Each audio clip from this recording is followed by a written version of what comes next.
Greetings, beautiful people. My name is Simon Javan Okelo. I am in Seattle, Washington, and we are here for another episode of the Madaraka Festival podcast. We are recording live from the Seattle Drum School in this beautiful space called the Lab.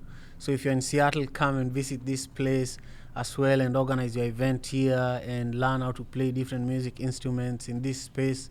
This is also the space where the One Vibe Band, which is the house band for Madaraka Festival, practices every Wednesday. So we love being here. I am joined here by an incredible leader, my brother Marlon Brown. How are you doing today? I'm doing good. I've had enough coffee today, so I will be bouncing all over the place. Perfect, man. I just really appreciate you for who you are in community and the work you do with your consulting company, racial equity. Yes, consultants. Racial equity consultants. And also the work, for me personally, the time you've created to support me with the growth of the Madaraka Festival, the time, especially during the pandemic, when in our men's group, you and I became accountability partners and we were able to check in from time to time. Yeah. And I just appreciate the brotherhood and who you are in community. So today, during our conversation, my hope is that you can share with us more about the work you do with racial equity consulting. And I want us to learn a little bit more about your story, because I do know that, you spent most of your upbringing in Detroit. Yes. And then you moved to Seattle a number of years ago. Yes. And I also know that you're one of the people that were the driving force behind the Black Lives Matter movement here in Seattle, Washington.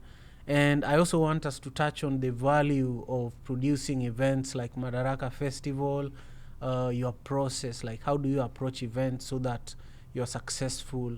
That's something that a lot of people that watch this podcast are interested in. So share with us anything in the introduction part. Is there anything that you really want everyone to learn about you that I haven't added in the introduction? Yeah, as I was sharing before we started, I can do a lot of things. So coming from Detroit, gospel's everything. So I've been a gospel singer for over 40 years. Wow. I've sung professionally here in Seattle. I sang with a number of choirs and was in a competing choir that won a couple of choir competitions. Wow. In the past. So there's video proof of that. I've owned several businesses. So I've been an entrepreneur for the greater portion of my life, very successfully, with no debt and overhead, which is remarkable, but, very low celebrated because, it's, not something that most folks know. But I have that skill set and I bring that into the work that I do. Let's see, what else? I do so many things. Yeah. And I talk anti-racism every day. I was in IT for 20 years. I was an IT project manager here in Seattle at King County. Last place I was at Seattle Children's as an IT project program manager. I can do a lot of things. I know how to do a lot of things. I make a lot of connections. I build a lot of relationships. That are something that is very valuable to me is relationships. And I'm married. My spouse and I will be together 20 years come August, married for 10. So, so there's that too. Yeah, I want us to talk about that. I want us to talk about everything. This is an unfiltered conversation. You also manage artists. Yes, I just started that, yeah. Yeah, so we are going to, for those who are joining us, we are going to talk about all this, all this. But I want us to start from something important that you just mentioned in relation to, running businesses and running them successfully without being in debt, without overheads. It's something that I am learning. I started being involved with business when I was 8 years old. I heard you say that. Yeah, my mother ran a distribution business where she was distributing milk and bread in our neighborhood.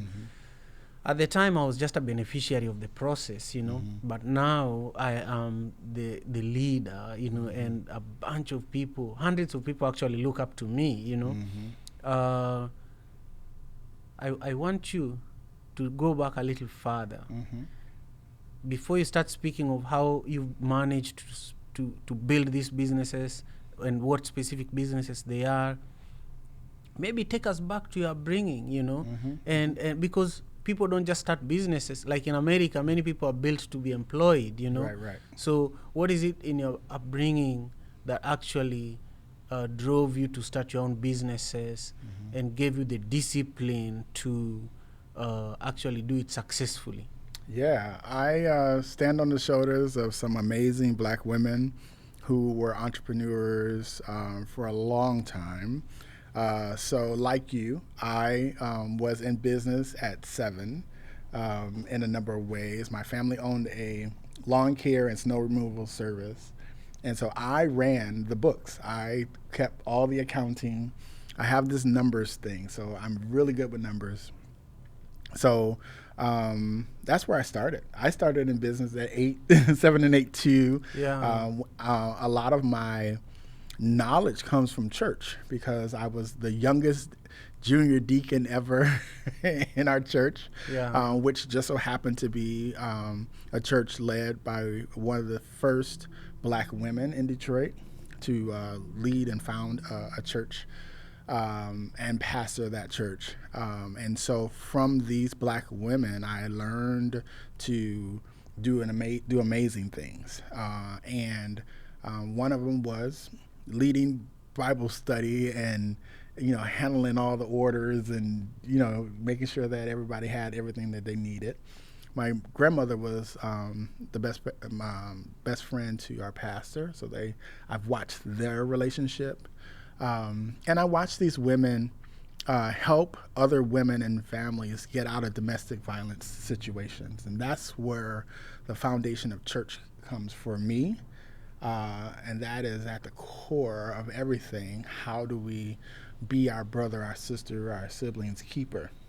And that really kind of is my North Star in everything that I do. So, that's where business comes from. It's in my blood. Thinking about generationally, there were 4 Black women in Georgia, in Lawrenceville, who after emancipation, after being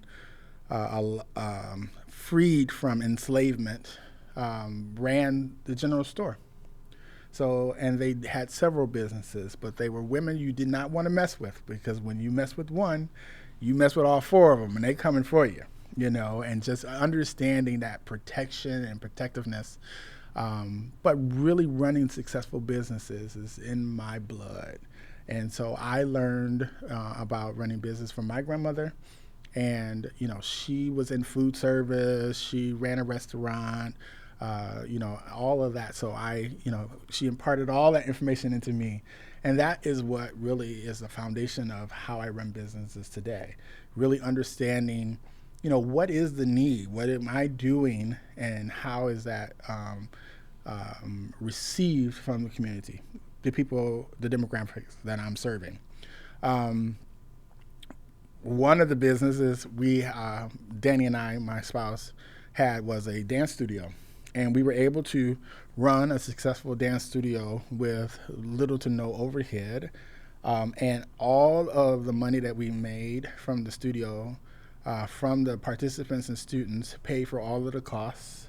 And we were able to keep the costs low by using facilities that were just available and were low cost. So we were able to then produce events like the yearly shows or whatever. And everything that we were able to gain covered all the costs, all the ticket sales covered everything. And so we were able to pay the dancers, pay everyone else. We didn't, in those days, get to pay ourselves, but we didn't go into debt either. And so we built upon that practice year after year until we were able to be able to pay ourselves. So that's one. My baking business was another I had for 20 years.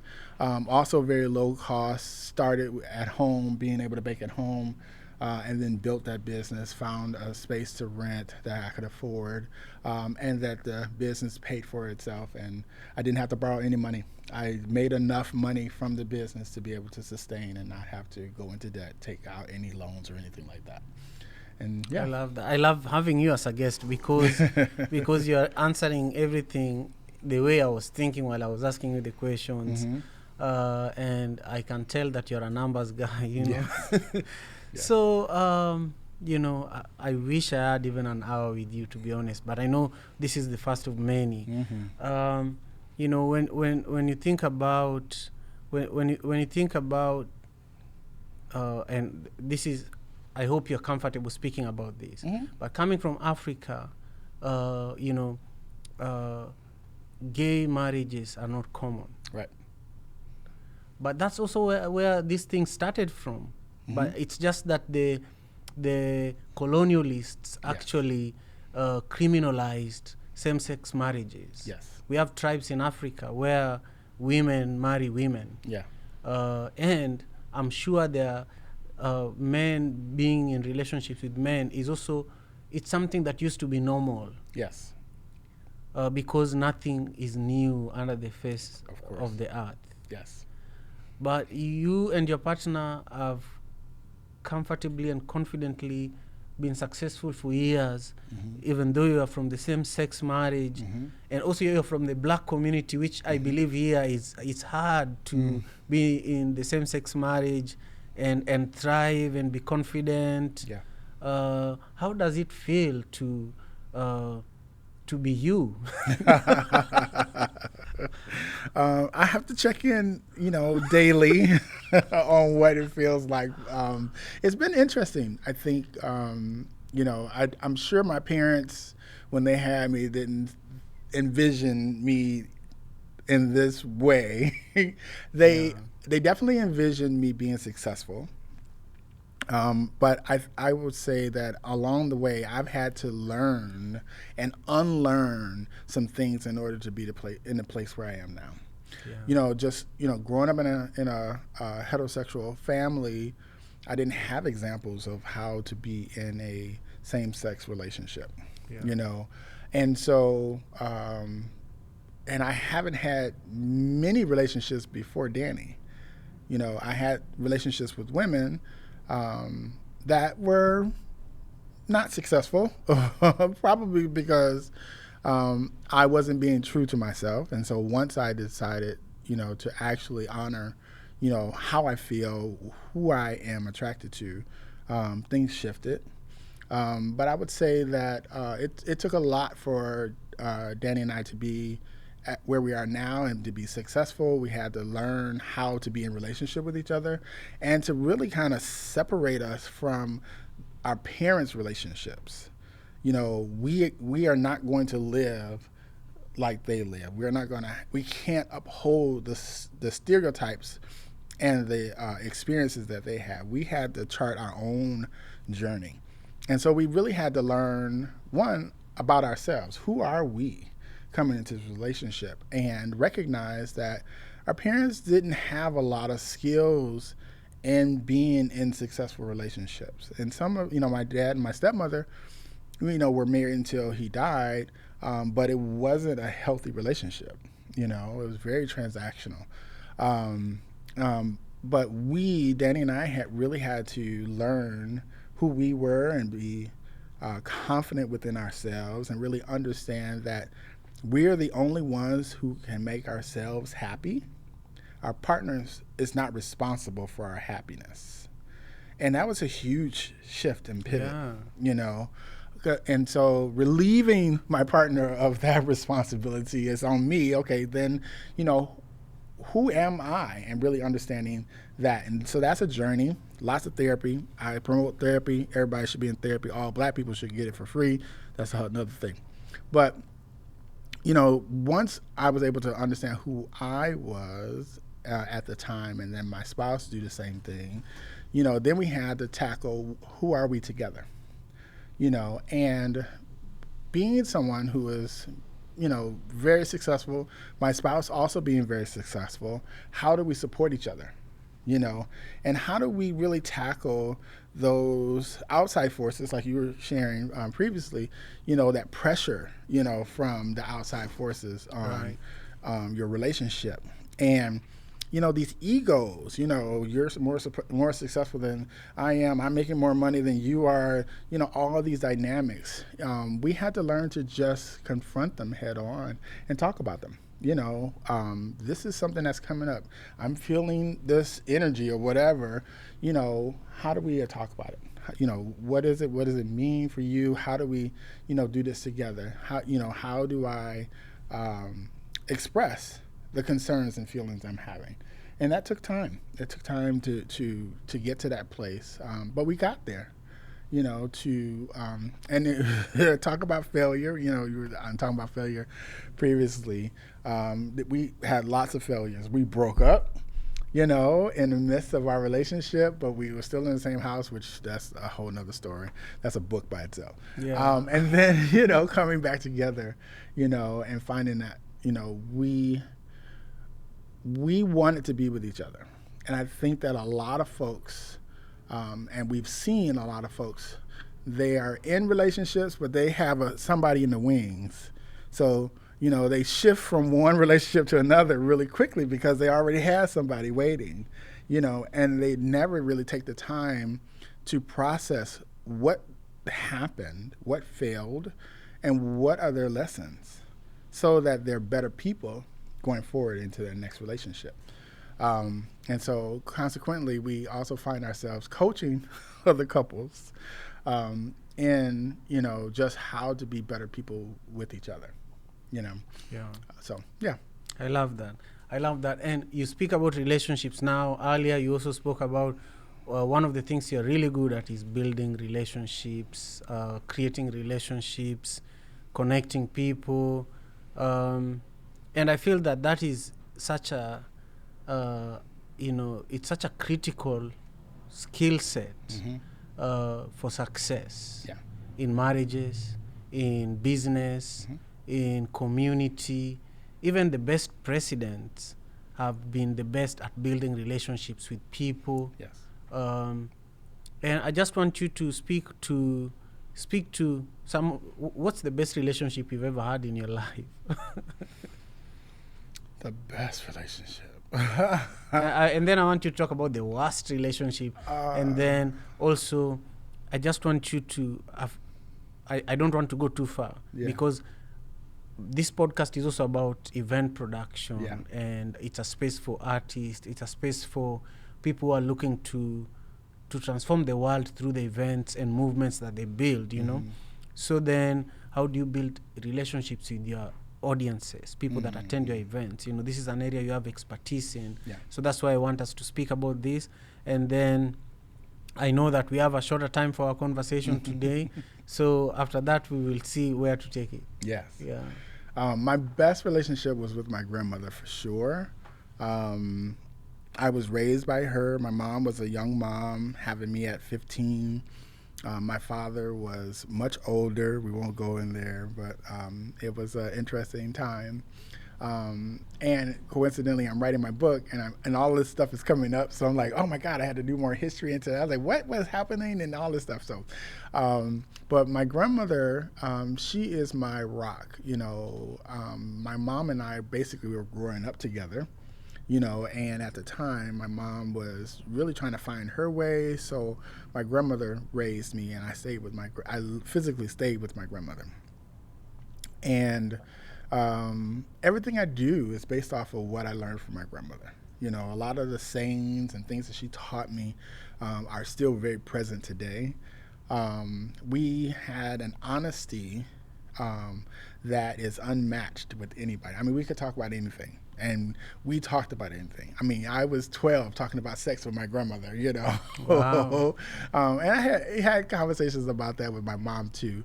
And it's not PG, so we can't talk about it on here. But it was very honest. It was the honesty that I needed to then make decisions on how I move forward. Right. And they gave me information and gave me the opportunity and space to make the choices and experiment and learn and fail, and okay, well, this is what I learned, and this doesn't work for me, but this does work, and I do feel good with this, and I don't feel good with that. And so really learning how to develop and implement boundaries, which is a huge word, but I got to learn that as a young person, Right. So really, she is my rock. She is my everything. My mother is my mother, and she is, the one who brought me into the world. But my grandmother is the one who developed the Marlon that you see today.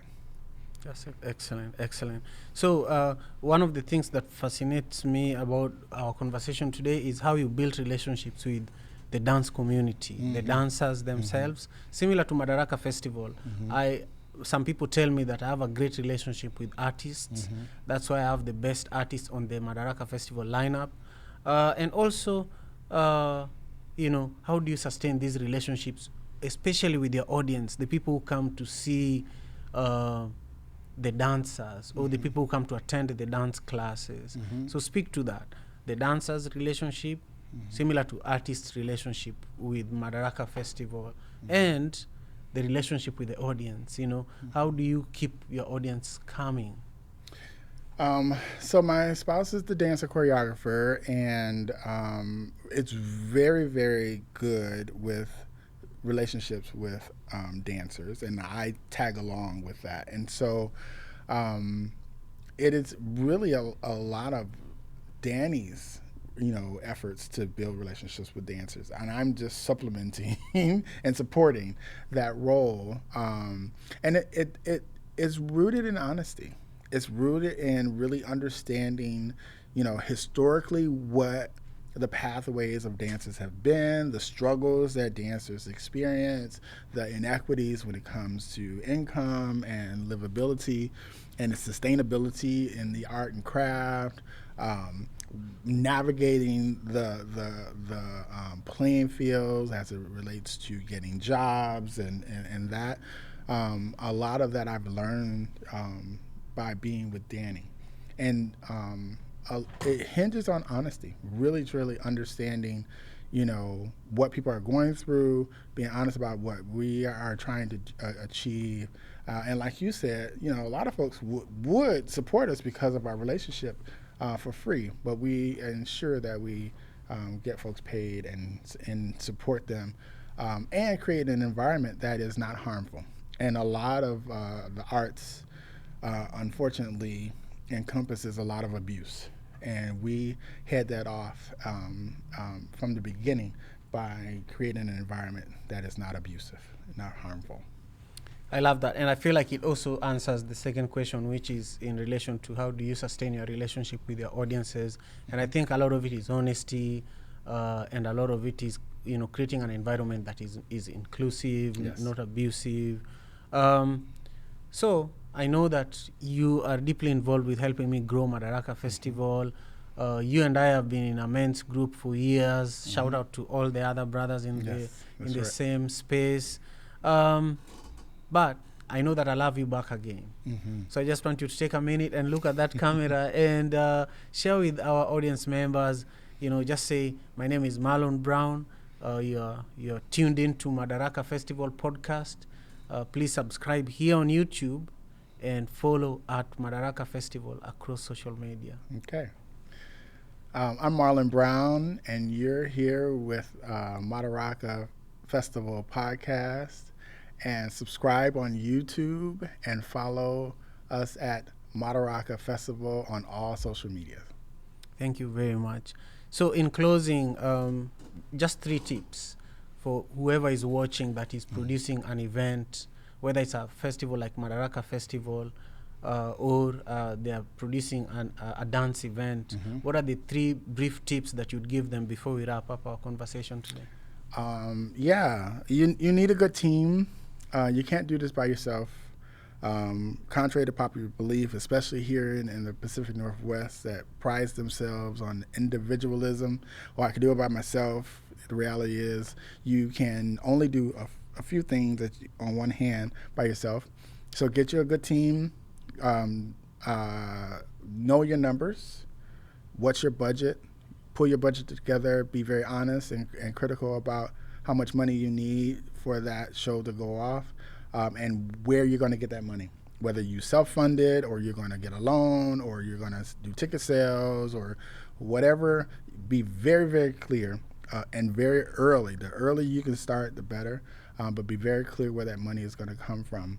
I think that's crucial, and it will save you a lot of time and heartache. And I think the third would be have a good product. If you're going to do a dance show or a recital or something, make sure that your show is good, that the people who have invested their time in the classes have learned their material, and that they show up and they do a good job. If it's kids, everyone kind of goes in for kids because they're on their journey and in their process. But if it's adults, make sure that it's a good product. And if you have been involved in curating that show, make sure that you're presenting good pieces. Otherwise, it's not going to go well. Your audience is not going to be satisfied, and that is the key to our success has really been delivering a great product, something that people are going to talk about. And so in Danny's case, talking about the show Black Boys that sold out the Moore Theater, this new show that's coming, is all resting on, delivering a good product. I love that. Thank you again for your time. And to our viewers and listeners, thank you for joining us for today's episode. Please make sure you subscribe to our YouTube channel and get a lot of resources in the description section below. I am doing an online course about event production, and you can go to the link in the description to get access to that community that I'm creating, especially because this is the 10-year anniversary of Madaraka Festival, and many of you have been asking, how have you been doing this for the last decade? And so I'm sharing all the secrets. That's why I'm hosting such incredible guests, for them to also share this kind of tips and ideas with you so that you're also successful in whatever events that you're producing. Thank you so much, and thanks to my production team and to everybody who is here with us today. Peace and love.